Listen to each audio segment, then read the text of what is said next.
Now, if you live in Florida, you might have heard of a place called Bethune Beach. But did you know that this place was named after one of Florida's first black female millionaires? Well, if you didn't, don't worry.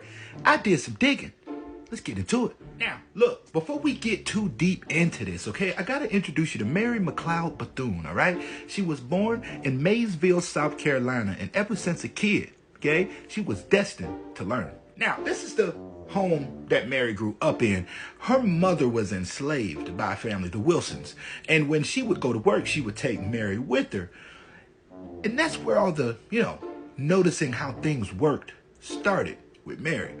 Now, like I said, when she took Mary to work with her, she would be, like in the, library of the Wilsons and trying to read the books and things like that. But the kids of the Wilsons would be like, hey, put that down. You can't read. And that's basically, what lit that fire under Mary to get her education. Now, throughout her, teenage years, she thrived for education, all right?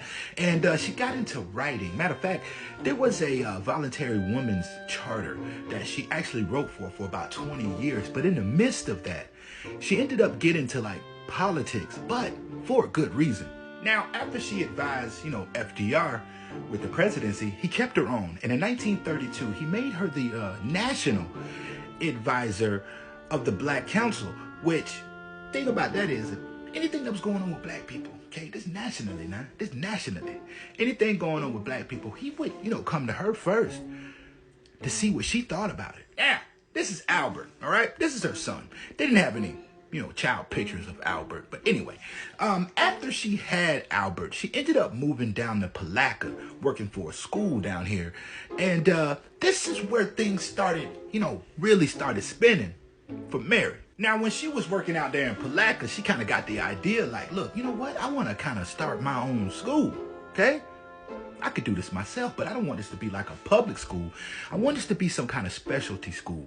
And that's exactly what she did. So, in 1904, in October, 120 years ago, she opened up the doors, but it was only for young girls. It was almost like an etiquette school, all right? And it was also a private school, so you had to pay to go to the school. But I want to explain what she went through to get this land. First of all, this land is over in Daytona Beach, Florida, okay? And when the land that this school is on, nobody really wanted the land. Matter of fact, they called the land Hell's Hole. Now, the reason why they called the land that she put this school on Hell's Hole is because this is where they took all the waste of the town, everything that they didn't want. It's this big hole there.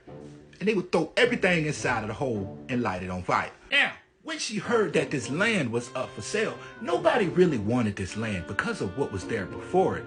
They really didn't want to build on it, but she was like, you know what, I'm going to take my chances with it.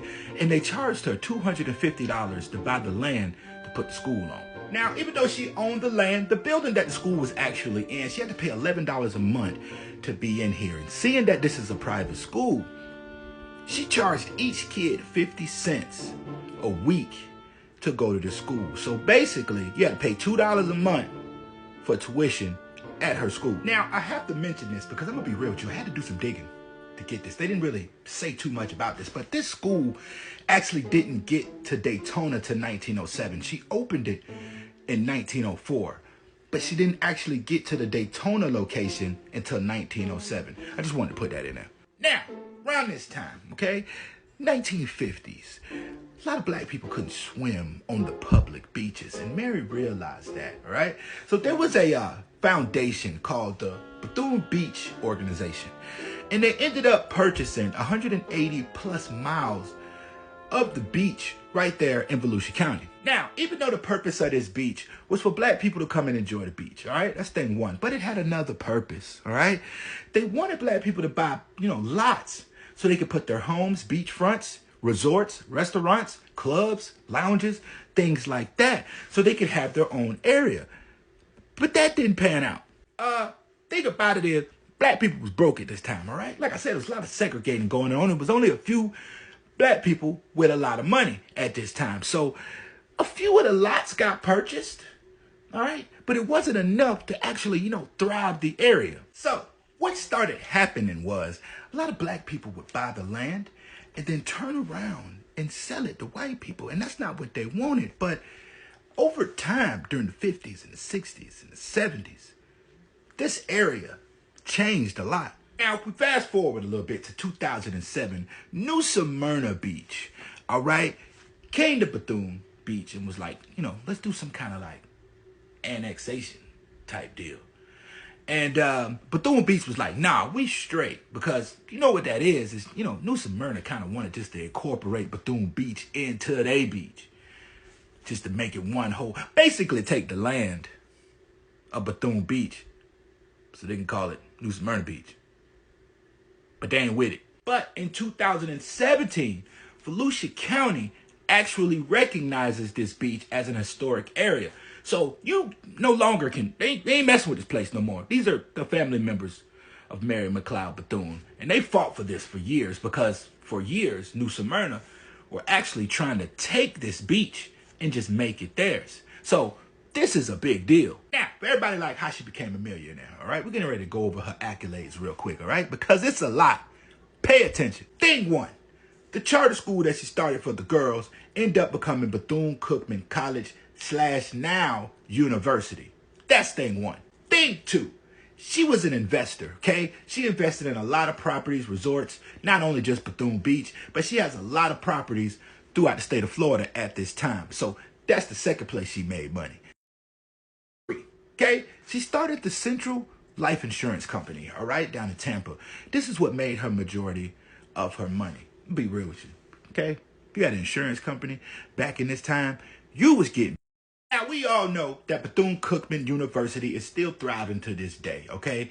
And a lot of her legacy lives on through that school, all right? So if you ever in the Daytona Beach area, go visit the school, okay?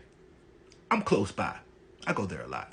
Also, they have a statue of her in D.C., which they just put this here recently in the last couple of years, but this is a big thing. They actually removed another statue.